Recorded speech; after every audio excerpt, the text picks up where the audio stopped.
जब सुने के होई भोजपुरी गाना बस बजे के चाही गाना।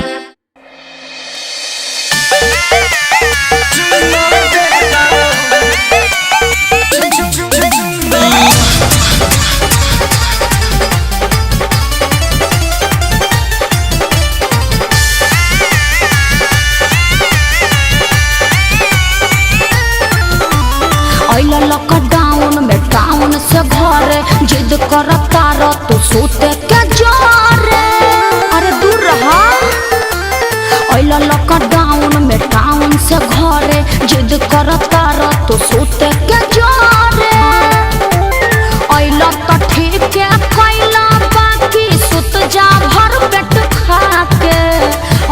तो ठीक है कैला बाकी सुत जा भर पेट खा के। अरे बुझला जानी चुम्मा दे दा का जानी चुम्मा दे दा काहे मुँह में सैनिटाइजर लगा के। जानी चुम्मा दे दा मुँह में सैनिटाइजर लगा के। ओहो अरे दूर रहा।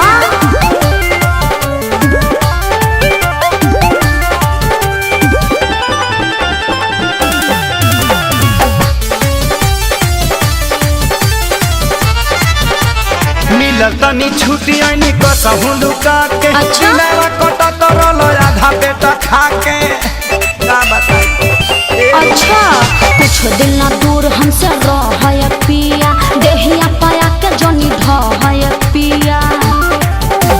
पता बा हमारा काहे खातिर आइल बड़ो गुत्ता के। पता बा हमारा काहे खातिर आइल बड़ो गुत्ता के। जौन सोचत बड़ा ना होई। जानी चुम्मा दे दा चुप रहा। जानी चुम्मा दे दा ना मनवा सैनिटाइजर लगा के। जानी चुम्मा दे दा मुँह में सैनिटाइजर लगा के। और जीत कहे पहले बड़ा।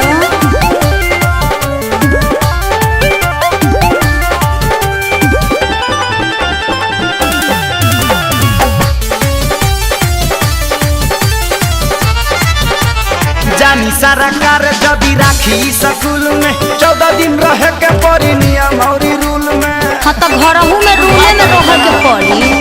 मन बना बात तो खेसारी पछतैब अपने तो जैब संगे घर भर ले जैब। समझ में आई। पवन धनंजय सोनू विकास रहायो भी डरा के।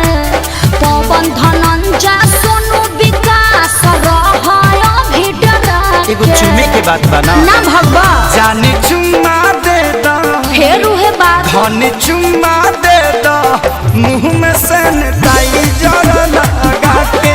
जानी चुम्मा दे दा मुँह में सैनिटाइजर लगा के। लॉकडाउन में टाउन से घरे जिद करता रह तू सोते के जोरे।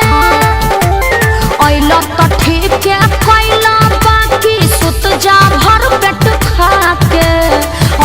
तो ठीक है कैला बाकी सुत जा भर पेट खा के।